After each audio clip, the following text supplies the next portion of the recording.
Omaomi Megbele of the West African Idols fame made a guest appearance.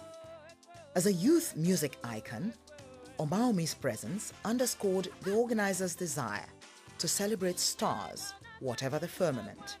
But by sheer coincidence, Omaomi and Nigeria NLNG Limited both have maternal roots in Finima, the community that hosts one of the world's biggest, fastest growing LNG projects.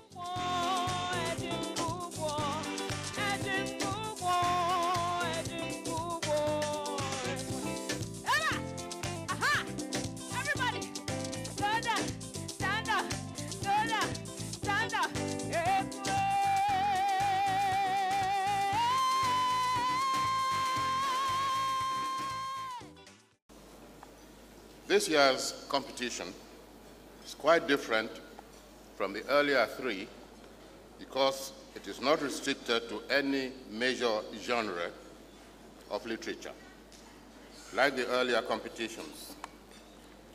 Rather, all the genres of children's literature are admissible.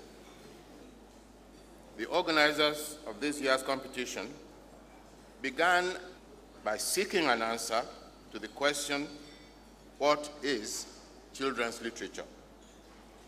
The judges have adopted a set of simple criteria for their own guidance. Children's literature may or may not be written by children, although it goes without saying that adults will be its main producers. Its content and form will reflect the social experience, level of psychological maturity, and linguistic ability of its primary audience rather than that of its author. Although this criterion may not apply to the scope and depth of the moral and narrative control of the material. The second set of criteria that the judges took into account includes the quality of the content and the material production of the entries.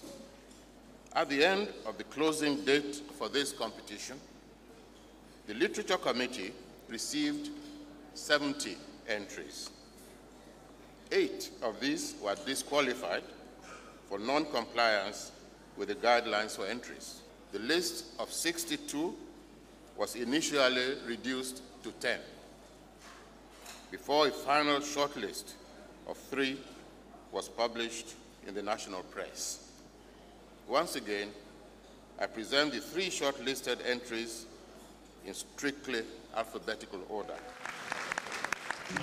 Adimora Ezegbo's My Cousin Sammy is a novel about the appearance of a teenage orphan from the rural areas of the homes of these city-swelling relatives, a middle-class family with middle-class prejudices and pretensions. Ezegbo has chosen one of the most representative themes of contemporary African fiction. The regular flow of rural migrants into African cities is as old as the emergence of cities in Africa. What Ezegbo brings to this well-worked theme is its presentation from the point of view of a sensitive 11-year-old girl who also is capable of bringing out the delicately poised but powerful family tensions that threaten the well-being of her family.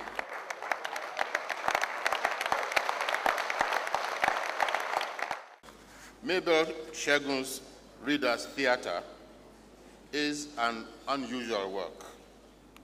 It is unique in its original approach to children's literature.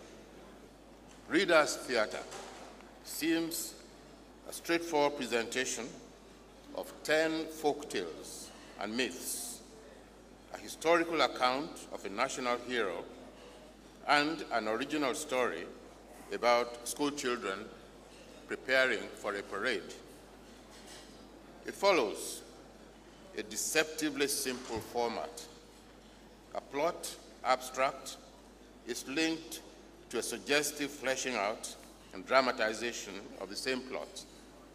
resulting in an interface of drama and its prose summary.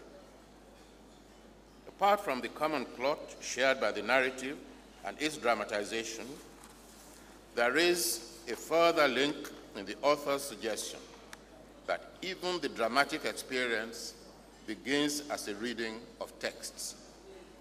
Although the plays appear to be simple dramatizations of well-known folk tales rather than full-fledged plays, they are, in fact, skillfully created play texts that transcend the narrative outlines.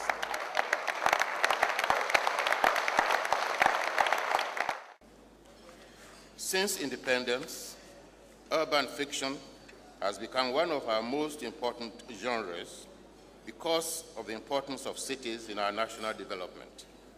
However, one of its subgenres has not received as much attention as it deserves.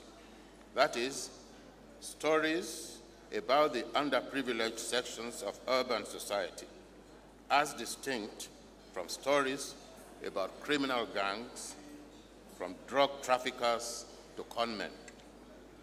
Now we have in Sam and the Wallet by Uche Peter Umes an important exception to this generalization.